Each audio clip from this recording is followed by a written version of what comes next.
This year, we wanted to start off, and we're going to highlight a few really positive things that players have done. When you walked into the room, you'll notice that there's a loop happening of our community MVPs. That's a program that we started a couple of years ago that highlights the work that players do in the community and off the field. It's important because many of these men who are up here and the 2,000 NFL players who are players in the National Football League contribute so much of their time and energy to do positive things in their community, and many times those things don't get highlighted. So today we're proud that we're able to start our press conference by announcing our winner of the Byron Whizzer White Award, and I'll turn that over to DeMaurice Smith, who can share some more information about that. Good afternoon, everyone. How are you doing? Thank you. Thanks for everyone inviting us and being such a gracious host out in San Francisco. Looking forward to a great week.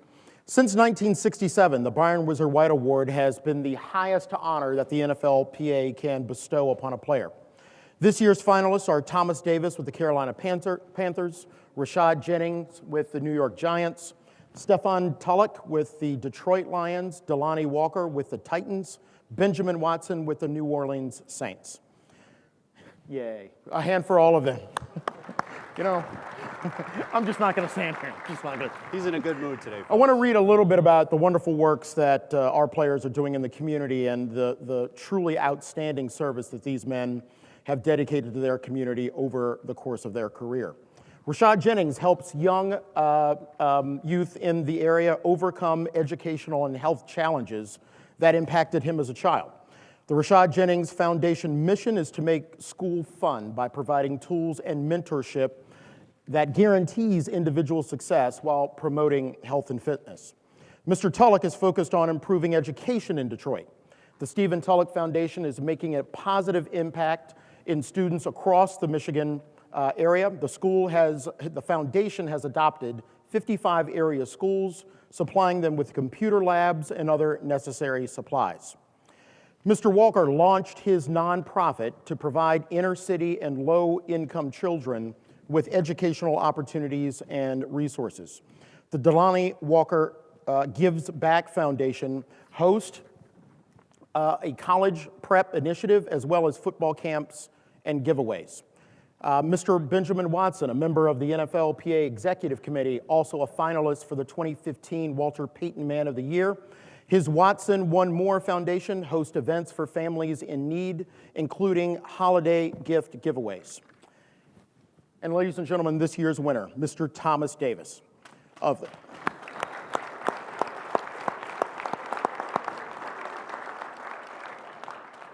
Thomas was the 2014 Walter Payton Man of the Year.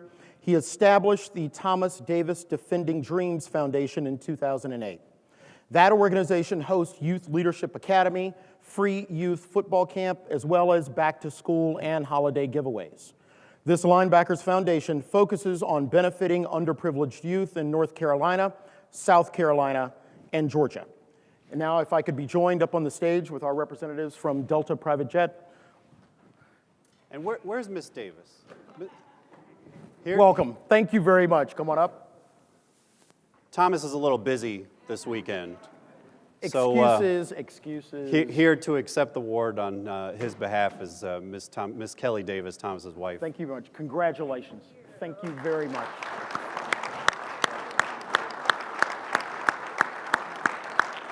Wants to turn this way.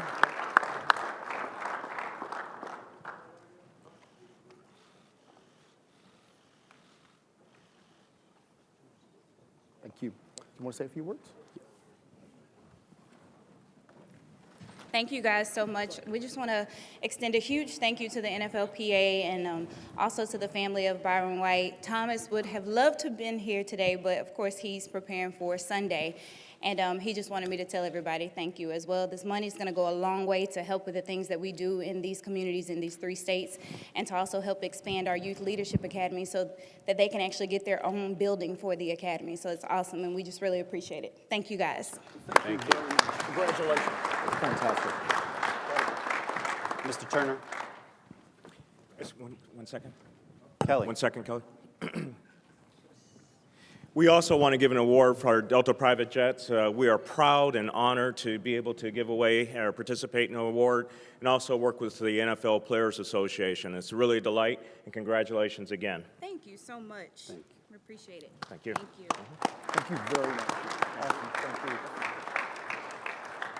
And I think Eric Winston, NFLPA president, wants to share some remarks about our past year with the NFLPA.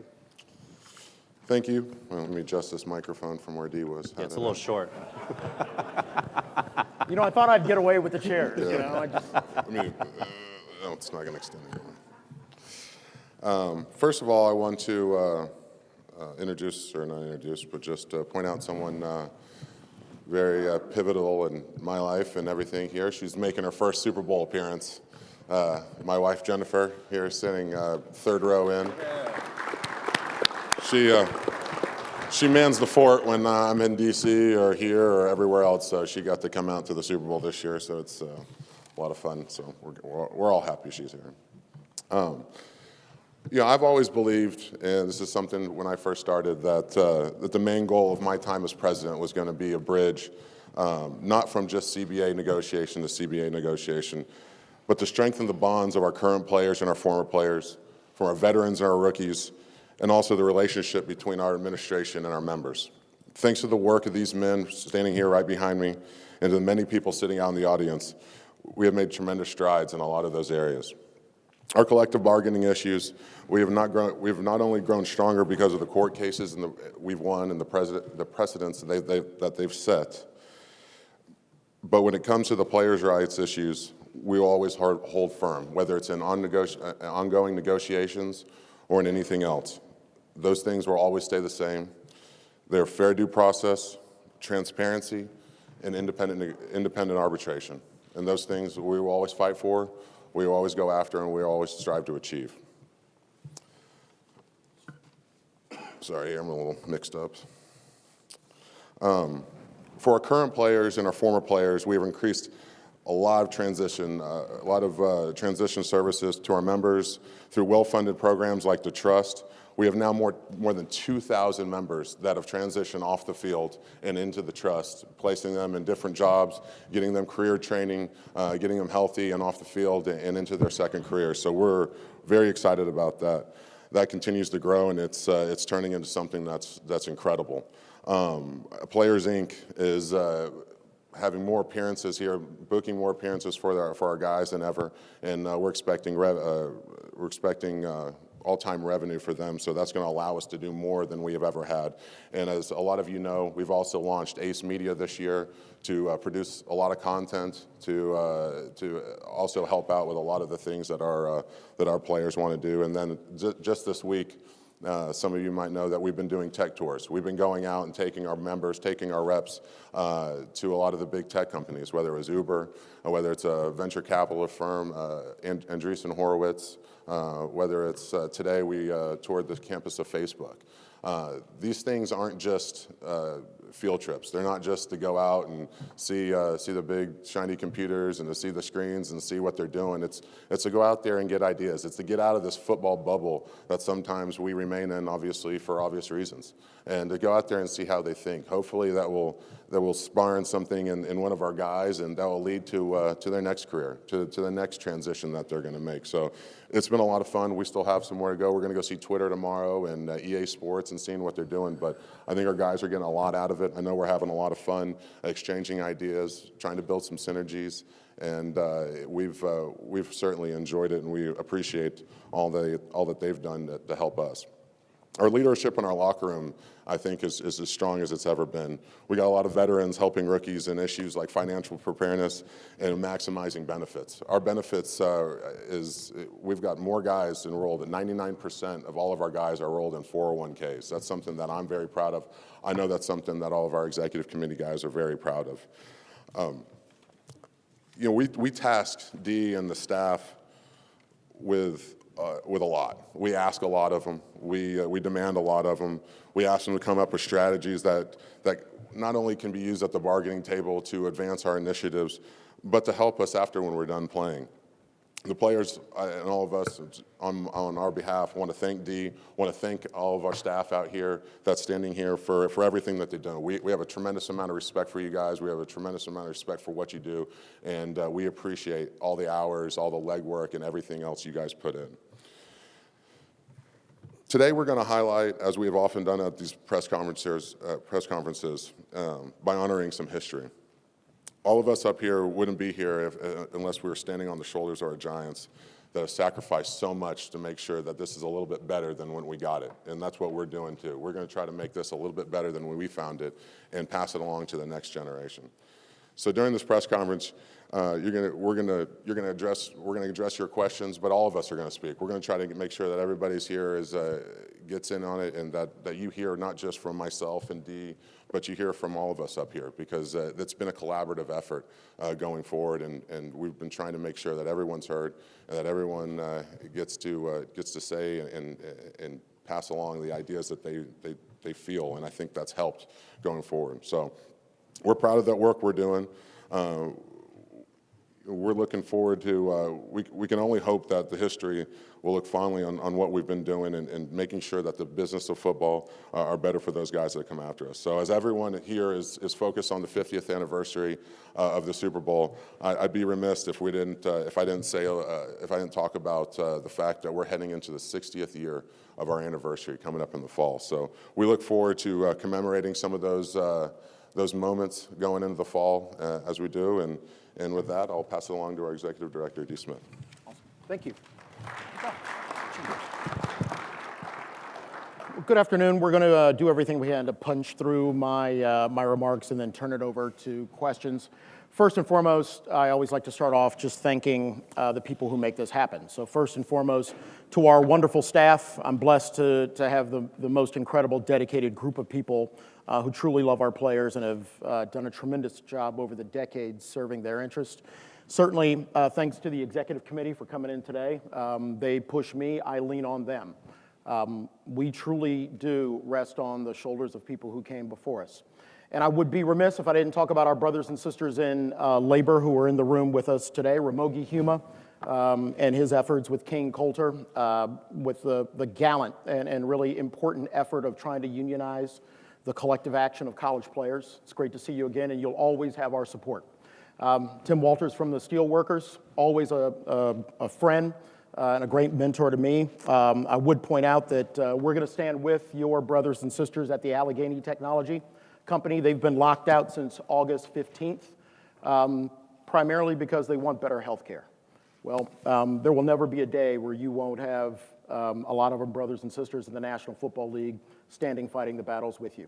And there's representatives here from Unite Here. Tomorrow, I will be on a picket line, picketing the Le Méridien Hotel for exactly the same reason. When they deny individuals the right to organize, when they prevent maids and bartenders from coming together to fight for their rights, we're going to be here as a National Football League Players Association side by side. So tomorrow at 333 Battery Street at 4:30, we're going to be there, and we're going to let our force known and let them know that they have brothers and sisters in the National Football League. So thank you guys. A great segue, 60th anniversary. For us, it boils down to something pretty simple. When we are fighting the battles for players' rights, we talk about the union, we talk about anniversaries, but every now and then we forget that each and every milestone, each and every battle that we have was fought for by a man, by a woman, by a family in the National Football League. So when we talk about our history, we talk about our strides, we talk about our gains. Bill Radovich was a real man who had a real family. Folks like Reggie White, real man, real family. Men like Ben Utek, who are even fighting the battles for neurocognitive benefits, real men, real families. That's our job. And I know that there's always going to be a lot of questions about the cases that we handle, how we represent our players, but let's make one thing wonderfully clear. We don't apologize for what we do as a union, and we never will. So on behalf of the players of the National Football League, I want to say thank you to all of our staff, all of our leaders, our wonderful lawyers in the back of the room, and once again, our tremendous staff. Going forward, there's just 5 or 6 things I want to focus on going forward. On the issue of player rights, obviously, this year there has been a tremendous amount of, I wouldn't say anything new about the contention, the battles that we have in the courtrooms between the National Football League and the players. We look at those issues not as isolated or sometimes interesting lawsuits as much as we look at those issues as how do we vindicate player rights. And when a federal judge asks the question somewhat sarcastically, but certainly pointedly, that he wonders whether the commissioner knows that we have a CBA, it's the job of our union to remind the league that we have a contract. That contract protects our rights. That contract requires them to do certain things. And when that contract between the players of the National Football League and the owners of the National Football League is violated, we have a sacred, time-honored, historical, and moral duty to fight for our rights. And whether it is Greg Hardy's case, Tom Brady's case, the Bounty case, our job is to vindicate the validity of the contract that we have with the National Football League. And again, we make no apologies for it. As we go forward, issues of the salary cap, we are estimating, and we will, again, as we have done for the last 2 years, make a projection about where we think the salary cap will be. Usually that coincides right around the time of Combine. As you know, the last 2 years have resulted in at least $10 million increases in the salary cap. Conservatively, we believe that that trend is going to continue. That, however, does not include what is part of our player compensation package, and that's benefits. Benefits last year amounted to about $37 million per team. That number will go up, as it always does. So we will estimate a conservative compensation package nearly $200 million. So that is something that we focus on. I know the press likes to spend a lot of time talking about the cash side of it, but when we talk about pensions, when we talk about health care, neurocog benefits, the ability for our players to go back to school, the right that they have in the National Football League once they vest to get a defined pension. Those are things that we hold just as dear as what the salary cap cash will be. Moving on just to a couple of issues about the salary cap. As you know, we are heading into the last year of the rolling 4-year tranche that requires every team to spend at least 89% of the salary cap in cash. As we head into next year, there are only 2 teams that are now below the 89% mandatory cash spend, and that is the Oakland Raiders and the Jacksonville Jaguars. A rough estimate right now is that Oakland is approximately $41 million under, and Jacksonville is approximately $28 million under. We will be looking at where all of these teams fit or fall at the end of next year to make sure that they comply with the rigors of the collective bargaining agreement. A couple of words about benefits. Eric mentioned that we have achieved a 99% participation by our players in our 401k. One other great piece of news was that our 401k program was rated the best in the country this year. And that is due to 2 things, and only 2 things. One, the vision of our players to fight for that benefit, and the skill of our staff to make that 401k program the best in the country. And for that, you will have the eternal thanks of players for the rest of their lives. And thank you very much for the staff. Last couple of issues, health and safety. Some of you know that we sent a field tester to the Pro Bowl recently to test the field before the Pro Bowl game. That was triggered by an earlier report where another sport refused to play on the field out of safety concerns. We take our obligations to protect our players extremely seriously. So we took upon ourselves to send a field tester. He passed to the field before the game. We notified our player leaders. But once again, that's our obligation and a manifest of our obligation to our players. Eric mentioned Players, Inc., and that is the engine that drives our train. This year, we're estimating revenue to be in the area of about $160 million. As you know, we use a portion of that fund to run the union. We use a portion of that fund to run Players, Inc., and we kick the remainder of that fund back to our players in the form of royalty checks. We do not operate the union on dues money.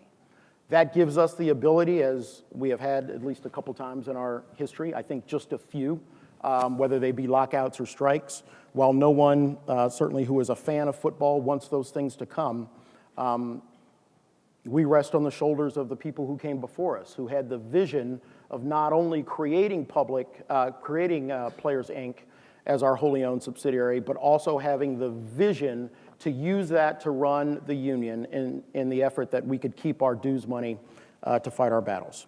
And last, I just want to mention a couple of words about the trust. Coming out of the last collective bargaining agreement, one of the most significant programs that we were able to create was a program funded to provide transition and help for our former players. We believe that the day that they leave the field, they still are members of our community, and we have a duty not only to honor them, but to take care of them.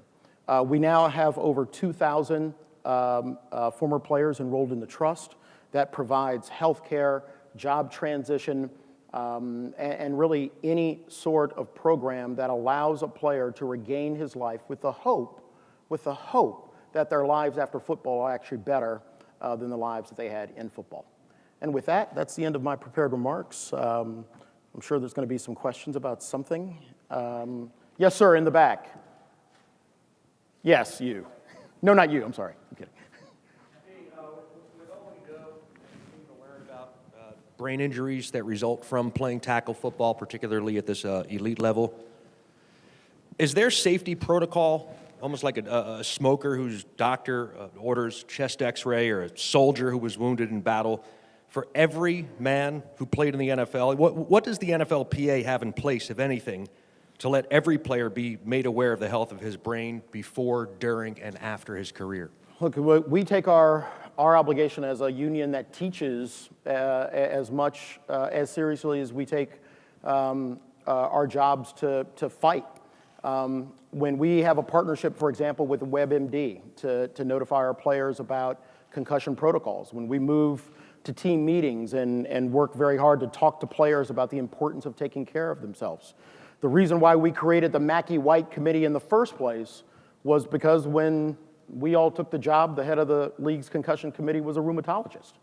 So when we create our own concussion committee, that's designed not only to engage in research and to make smart decisions about our partnerships with Harvard, for example, but it's to do a better job of advising our players about what's going on. And when we have players who now step up and self-report, we take that at least as positive news that players are now empowered not only to know what's going on, but to take steps to protect themselves. If,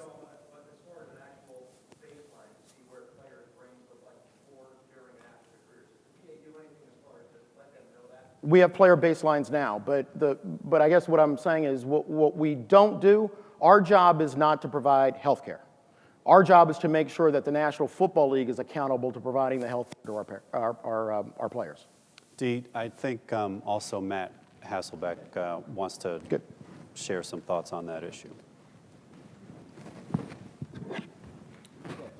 To answer your question, I didn't have a microphone. Matt Hasselbeck, Indianapolis Colts. I'm one of the older guys up here, but I think we're pretty proud of one thing that we've fought for and we've tried to do. We've tried to change the culture in our game, and forever when I got into the game, it was a no-no, to be honest, with the medical professionals on the sideline.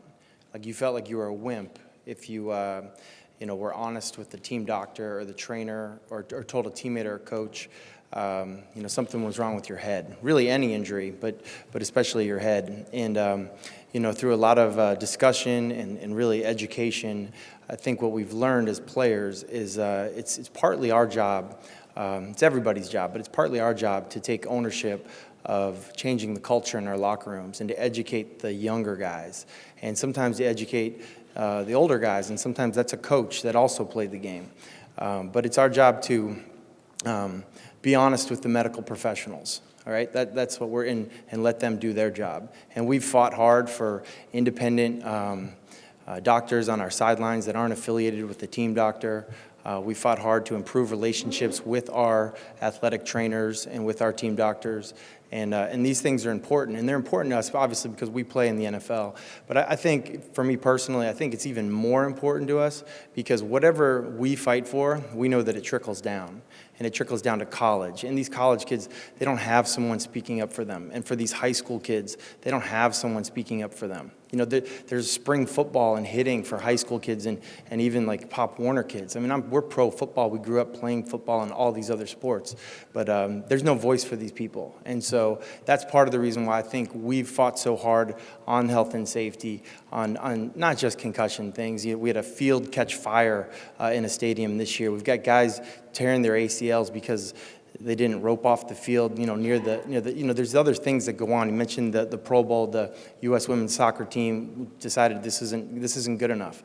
They spoke up, had the courage to do so. And so those are things that, that we talk about. The lockout, it wasn't about money, it was in a sense, but there were other things that are important to us. And that was a time when there was a deadline, there were meetings, and we decided to fight for things that, again, honestly, most of us up here were older guys, like I mentioned, but we're not necessarily, these things aren't going to benefit us as much as they're going to benefit the next generation of guys. And we do that because of the guys that came before us. The guys that we mentioned, and then the guys that never get mentioned, the guys that had to go on strike in '82, and the guys that came before that. And so, sorry, I didn't mean to talk to you so long, but I didn't have a microphone, so to answer your question, sorry. Next question. Jelaine, do you have somebody? Hey, D. Ben Volen from the Boston Globe here. Amazingly, I still have a Deflategate question to ask you. Really? Yeah. What's Deflategate? You guys may have heard of it. We all know the NFL's been collecting PSI data this year, and Roger Goodell intimated this week that the league probably won't be releasing that data, which could potentially prove Tom Brady's innocence in this whole thing. How do you feel about the NFL not publishing potentially that data, and just how ready are you guys to go back to fight for Tom Brady again? Yeah, I think the issue for the union is to continue to defend the player and prepare for the Second Circuit hearing. Issues of PSI and how they collected it and what kind of job that they've done is up to them. And if we think the information's important at some point, we'll demand it. But the process that we're in right now is fighting and vindicating the collective bargaining agreement, and that's what we're focused on. Doug, why don't you ask one here? Doug, stand up.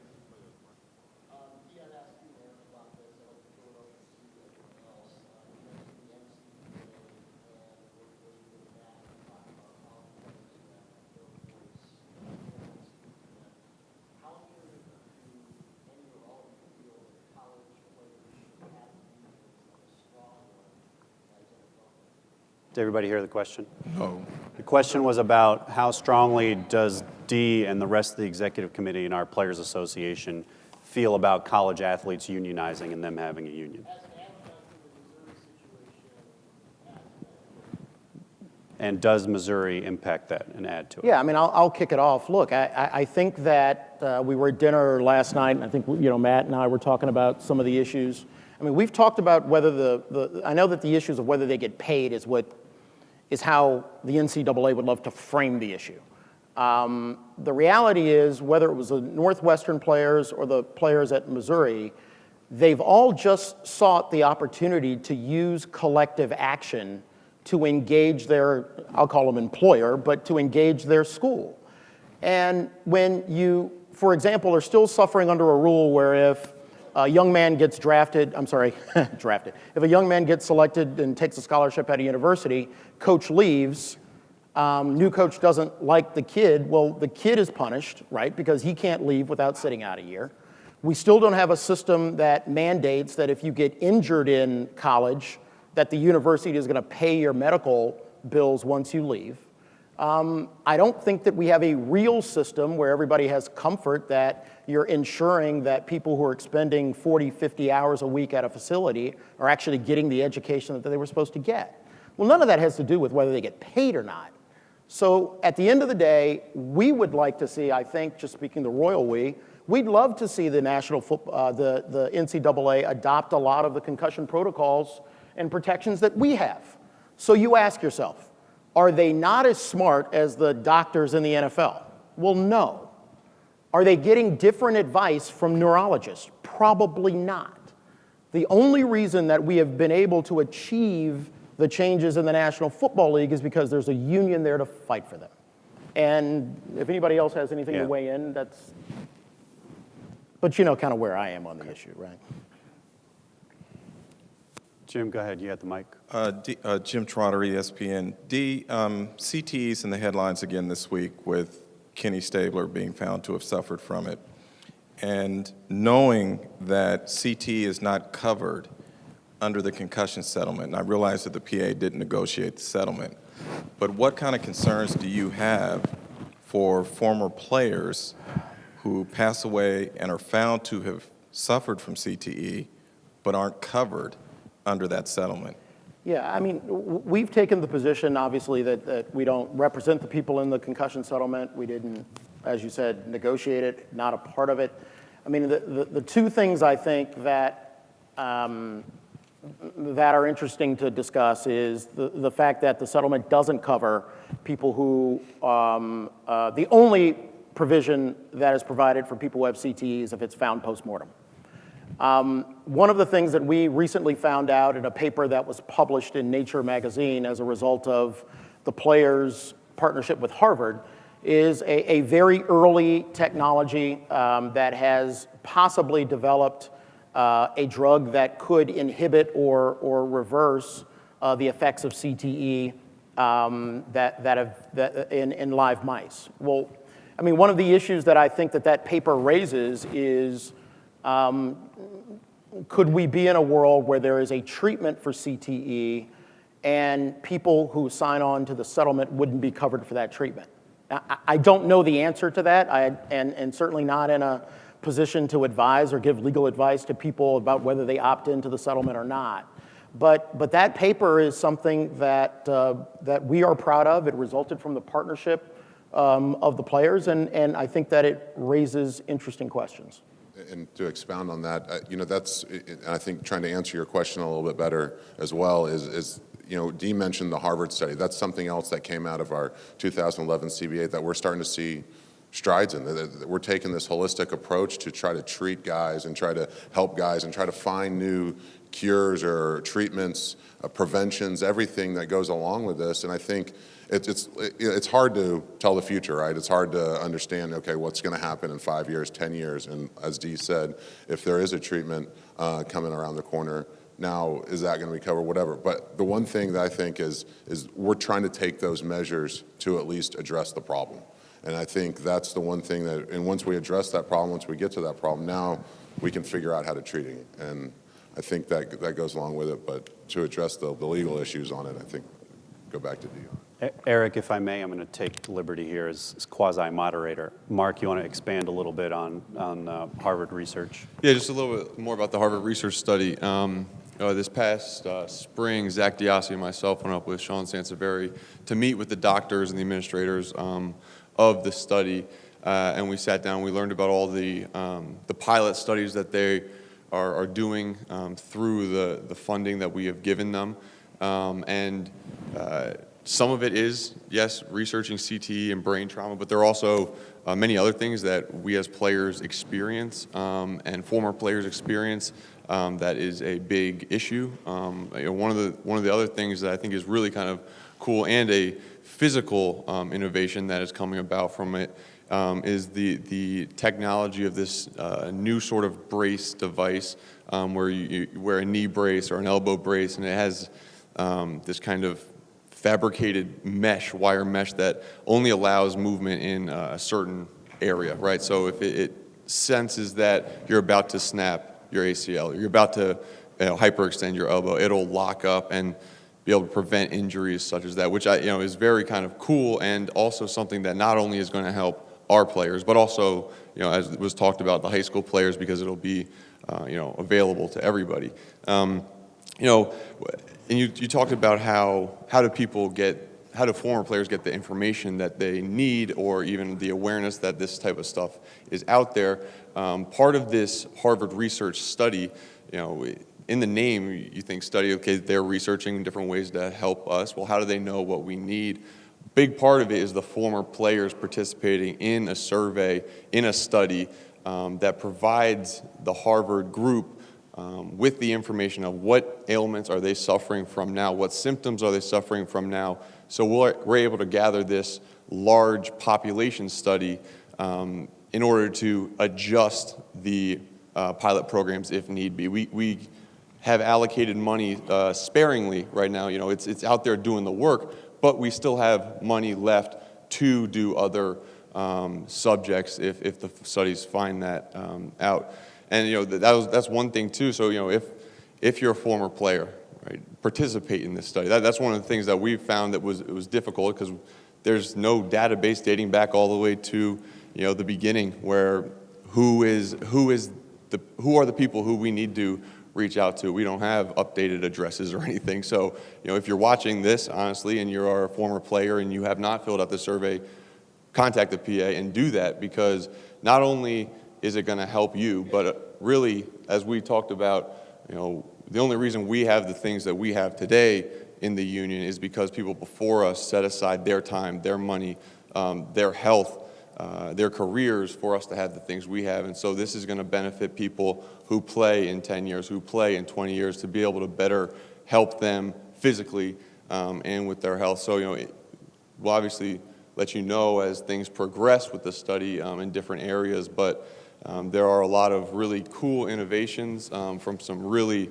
really smart people, and they have the purpose in mind of helping the players accomplish what we as the union want to accomplish. It is not really just we give them a bunch of money and say, hey, go figure out whatever you want to figure out. It's very encompassing on our part. Thanks, Mark. Other questions from the audience? Jelaine, are you moderating with the mic? Thank you. What's the status of your negotiations with the league in terms of possible modifications to the system of player discipline and the commissioner's role in it? No. Just kidding. Sorry. We have had a number of conversations, and those conversations are ongoing. I'm cautiously optimistic that we can reach a resolution on a number of those issues, and I think the sort of the frame continues to be the same. We believe that a collectively bargained change to the system is good for everyone, and if we're unable to reach a change, then our job as a union is to simply protect the player and fight the cases as we've done in the past. But look, at the end of the day, it gives nobody here a tremendous amount of pleasure gearing up for another court battle. There are a number of issues on the horizon, whether it be stadium expansion, health and safety, other issues relating to the growth of revenue that are directly inhibited by this issue. And if this is an issue that we can resolve, that's the stair step, or that's the pathway for us to, I think, to have a better partnership. Howard? Is there a procedure in place with the relocation? I'm sorry. The relocation of the Rams where the players share and relocation fee that would be paid by the team? There is a process by which there are stadium credits for the construction of new stadiums. Beyond that, the only other provision was that there is a provision in the current CBA where the league could come to us and petition for more stadium credits. We have talked to them about that, but we've made the decision not to go forward at this. Oh, I'm sorry. You're talking about just relocation? Oh, no, sorry. I thought you were talking about stadium construction. No. I'm sorry? Would we try? Howard, are you asking about the specific relocation fee paid by the Rams into the league? Oh, I don't. Okay. Yeah, now I'm completely crossed up. So, yeah, I'm sorry. At first I thought you were talking about stadium relocation or stadiums moving for stadium credits. Are you just talking about the relocation fees and what, sharing in the... It's excluded, I think. I don't know the answer to that. We share revenue, so if If it's an amount that's paid into the general or all revenue fund, we'd get our share of it. I don't know everything. Wow. I know. 6 years, Howard, you stumped him. I know. Nice job. For the folks watching at home. Go ahead. Eric, you mentioned Ace Media earlier. You know how much content drives the money in this industry, and there's virtually no content without players themselves. When you look at the future revenue for Players, Inc., all the revenue streams, where do you see the most growth? Is it in content or is it somewhere else? I would think right now it'd have to be somewhere in that range of content. I think it's a very exciting endeavor. You know, obviously we're still in the very infancy stage of Ace Media and where that's going to go. I think our first show is launching, coming up or something like our first partnership is coming out soon. So we're looking forward to that. But you know, I think the one thing from the business model, obviously, you got the licensee model, the trading cards, things of that nature, Madden. But I think with the technology and such, it's you always, I guess, want to hedge your bet. You always want to make sure that there's another vertical. And I think that's just good business practice. But on top of that, I think what we've seen, and I think what everyone else has seen, is this appetite for player content, this appetite not just to see the guys between the white lines, but to see what they're doing outside the white lines. And I think that's what Ace Media is aiming to bring, is that sort of content in those settings. And I think, like I said, I'm excited to see what happens with it and where it ends up going.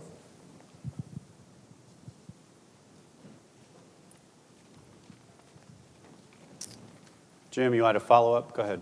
Yeah, I mean, it sounded pretty exciting what Dee and Mark were talking about in terms of their drug potentially hinder or reverse the symptoms of CTE, or this brace that could reduce the number of ACL tears and those sorts of things. And I just wonder, is there any sort of timeline that you guys have heard from researchers? Because it all sounds pretty exciting if actually it can come to fruition. Yeah, I mean, but there's multiple, look, the Harvard project was designed to do a couple of things. One, to partner with what we felt was the best research and medical entity in the world. Second, to engage in research that could provide tangible benefits to our players as soon as possible. So whether it's the brace, the ACL brace, whether it's the tau protein study, they have a tremendous new project about growing your own ACL. That's in product trials right now. So whether it's issues of decreasing exposure to concussions, doing a better job of understanding what's going on with the biometrics of the leg or the bodies of our players, those are things that are rolling out all the time. So there's just not one final ta-da where the curtains part and you have 4 or 5 products that we drop onto the public. The idea here is to be actively engaged as advisors to the research that they're doing. Let the science lead us in the direction that it needs to go. But the idea is for these things to start rolling out as they do. So whether it's the ACL study that's in trials right now or the paper that just came out in Nature, we're excited about the things that are coming out right now. And a little bit more specifically, so basically, people applied for these slots as a pilot program to get those grants. So there was a bunch of people who came. There was a very large selection group and then a very specific selection process. Part of that selection process and the identification of what could possibly lead towards a beneficial product is the fact that there's timelines that they have to come back and re-report how their studies are going, how the findings are shaping up. If they come back and say, you know what, we thought this might work and it's just not doing the things that we thought it was going to do, that's when it's presented back to the panel at Harvard, and they would take that and say, okay, you know what, this isn't working. It was, obviously, they tried.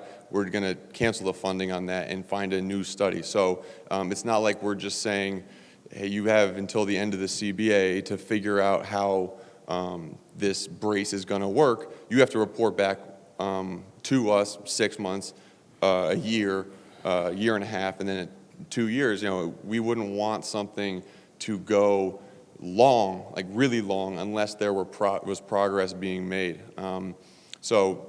These are the things that have kind of worked its way through. They've already been pilot studies that they started looking like they would be good, and then they had to be shut down, and the funding was moved to somewhere else, merely because the idea wasn't possible via science, or we found big hurdles in the road. So they're not giving free reign of, hey, you have until wherever. They have to check back and report their progress. Question on this side? Go ahead. Thank you. As public gets more aware about the risk of concussions and hitting in the helmet, and we just saw that very crazy hit by Vontaze Burfict to Antonio Brown that caused a lot of issues for the Steelers. What do you think has to be done in the short term in terms of people getting educated, the public, and also the players? I'm sorry, I missed the end of your question. What needs to be done on... Yeah, what you as a union educate the think public? has to be done? Yeah.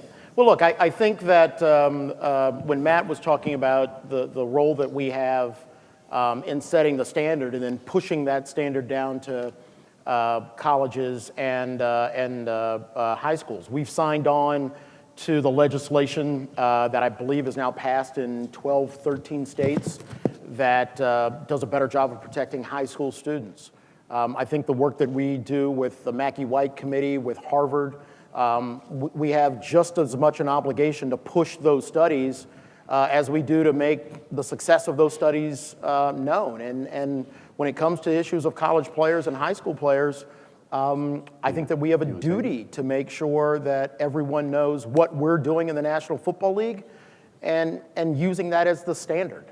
So our job as players, as a union, is to not do these things in secret, but to do a better job of making sure that everybody knows that we've got new standards, and we have new standards because we were able to fight for them, but we believe they're scientifically backed, scientifically based, and it's something that keeps athletes safer. We have an additional comment from Benjamin.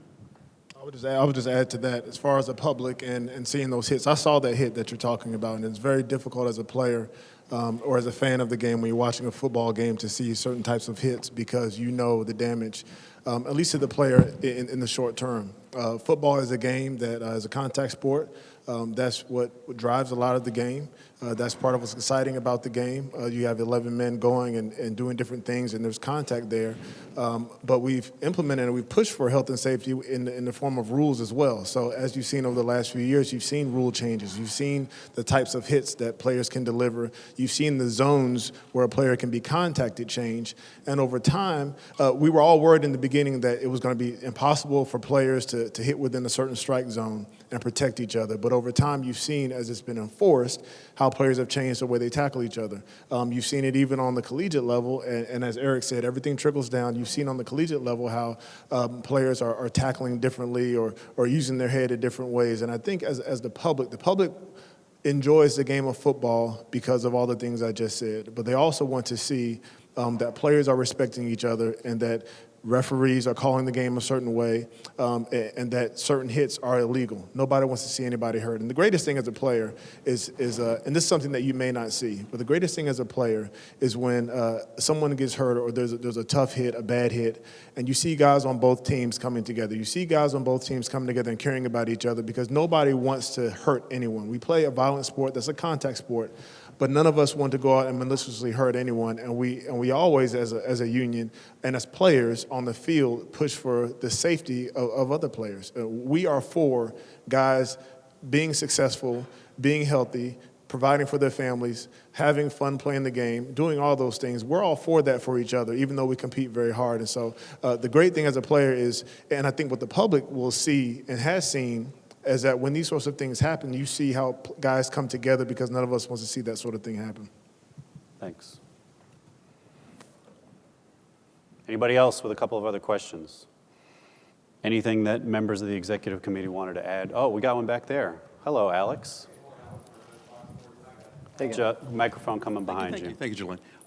Question for you about off-season program. And I know that you guys helped get it ratcheted back because off-season workout programs were getting out of control. There is some thought, though, that if players maybe on a roster, young players who haven't participated in snaps, maybe spent an entire season on a practice squad, could benefit from maybe having a few extra weeks inside an off-season training program. Has there been any talk about potentially working with the NFL to maybe amend the off-season workouts so that some of these young guys can maybe get some better development moving forward? Yeah, I'll take this one. Zach Diossi, New York Giants. Yeah, in regards to changing the offseason, I mean, it's a collectively bargained issue. So, yeah, you can make the argument that younger players could benefit from more time in the facility with the coaches. You know, the younger guys might want it, but as older guys and as our general counsel lead us or advise us, you know, what we have established in 2011 with our collective bargaining agreement is that, you know, less time on the field, less time in the meeting rooms is essential for us in our career lengths. And, you know, if we want to, you know, open that up and collectively bargain in the future to give those younger guys more talent, more experience with, you know, coaches, more time to learn and, you know, become better football players, you know, that's a possibility, but it's only going to be collectively bargained. And, you know, as we stand as a union, we don't feel that, you know, we're in a position where we need to change that right now. So, thanks, Zach. Thanks. This has been a kind of a popular issue as well, Alex, and I'd like to kind of put out a thought of kind of the law of diminishing returns, right? You think that, oh, if you study 70 hours, it's better than study 50 hours. And I think that's a certain fallacy that's been running out there that, oh man, if a young guy was just in the, if he just got a chance to be there every single day, he'd just be a little bit better and he'd be ready to play. And I'll be honest, just from my personal standpoint, I don't buy that. Some of the gains that I actually made as a young player was when I got away from the stadium, when I got away from the facility, and I was able to regroup. And I think that regrouping period we've found has been necessary, not just for health and safety reasons, not just for mind reasons, but it allows them to go back and finish school. And get the degree. And I think that also allows them then to go forward and to be able to put their best foot forward, maybe in football or whatever it is. But if you keep denying them that access, if you say, oh, well, if you're here every day, you're going to get better, I don't buy that argument. And I know that argument's out there that, oh, you know, we're not able to teach these young guys or these, you know, then you've got to change as a teacher. All right, and if you can't teach a young guy in 30 minutes, and you only have 20 minutes, then you got to regroup your teaching skills. So I think for some reason the onus has always been put on the players to learn something rapidly instead of the teachers to teach something differently.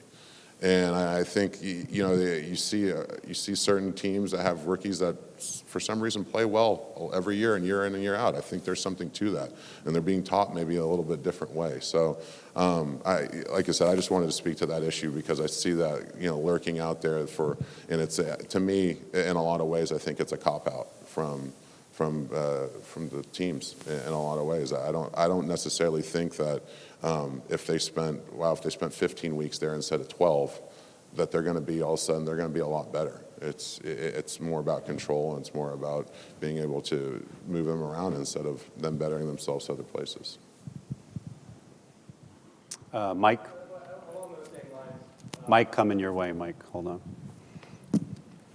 For the benefit of everybody else. Yeah, along those same lines, we're 5 years into the CBA now, as far as the contact that's been reduced, you'll hear coaches or observers say if they were hitting more, the quality of football would be better. Some people saying even the early ACL injuries early in camp have to do with the fact that maybe there isn't a lot of contact in the offseason. Now that you guys have seen it, quality of football, health concerns regarding that, do you feel that the quality of the game has changed at all because of the reduced contact? Yeah, so two things there. So the thought would be is that if we hit more and we ran more, we'd be less apt to injury. Got it. No, I got it. Some people say. I was trying to put that in a frame of allegedly that all of a sudden that would. I've always. That was very Mike. That was very restrained. But yeah, sorry, I had to get that one in there. Now, then the second part was, what was quality play.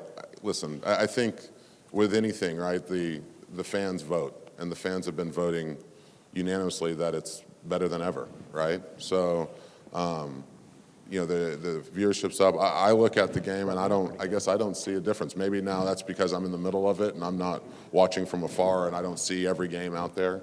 But it's the same thing the O-line plays bad this year, or there's not enough good quarterbacks. There's never been enough. It's always been that argument of, the quarterbacks aren't good. So like I said, I think I really truly believe that a lot of it's a cop out from a lot of the teams that they just it's an easy way out for them instead of having to face up to some hard truths.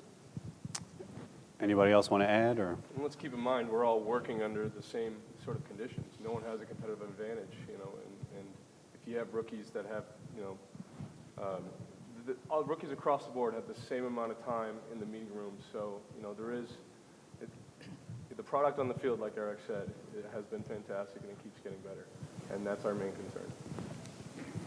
Follow up, go ahead. Hang on, it's coming. Don't tear an ACL, Jelaine. You're taking it. It's not ready yet. You do it. I know. Thank you. I want to ask Mr. Watson his thoughts on, in regards to what you were saying earlier. Antonio Brown said this morning that guys want to take him out. He said, guys want to kill me on the field. In regards to Bante's perfect hit, he said that. And also, Mr. Smith, his thoughts on if you guys will be looking at something with the Bengals play the Steelers, because all what happened last season? So, specifically, what program did Antonio say that people were out to quote unquote kill him? Antonio Brown? Yeah. Okay, I didn't see it. Antonio Brown said that. Can you repeat it one more time? Sorry. Antonio Brown said this morning in a NFL Network show that people want to take him out. Are trying to kill him. He said, want to kill him. Yeah. So what's my response to that? There are always, what I said before was to go back is that as a unit and as a group and as players as a whole, we are not out to injure and maim each other.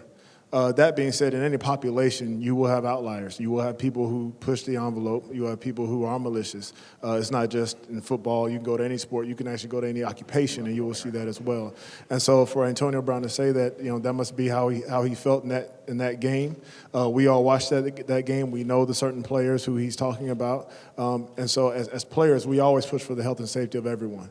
And so when you have a guy who feels that way about a specific player, he may have reason to say that and reason to feel that way, but as a group, what I'm saying is that we are not players who are out to injure. We're out to win, and we're out to play the game like it's supposed to be played and play the game very hard and hit between the lines. But there's also a desire to follow the rules as they've been laid out.